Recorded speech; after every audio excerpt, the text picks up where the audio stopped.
Even as the tourism war continues between India and the Maldives, with massive outrage over sitting ministers in the Maldives tweeting and posting on social media disparaging comments against Prime Minister Modi in India, the fact is that it's not just the tourism sector. When you're here in the Maldives, you realize how deeply entrenched India is. Speaking to a few of the Maldivians over here, one realizes that they also understand the indispensability of India when it comes to various sectors, not just tourism.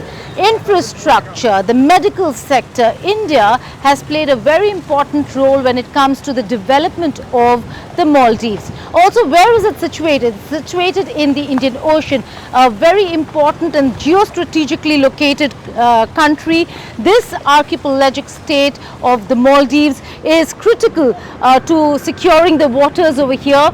And India and the Maldives have always had a relationship where there have been ups and downs. This is not the first time. We see a lot of leaders in the opposition in India question why the Modi administration is facing trouble with a neighboring nation. But the fact is that we had the Yamin administration who was rather difficult with India during the past regimes as well. And then you had Soli government, you had Nasheed, where ties between India and the Maldives really improved.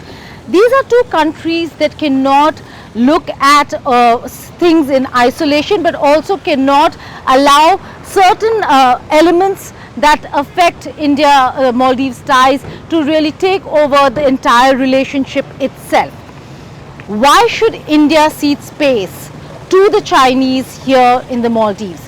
Right now, Muizhu is in China.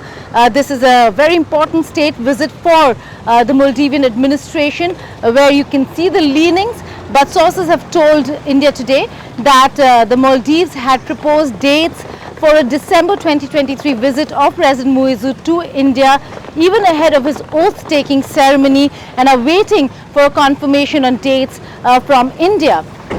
The fact that Muizhu came to power with the India Out campaign, trying to emphasize on India's military hold here in the Maldives, which was certainly not true, because the troops who were here were only facilitating emergency medical services with the helicopters that India had given to the Maldives.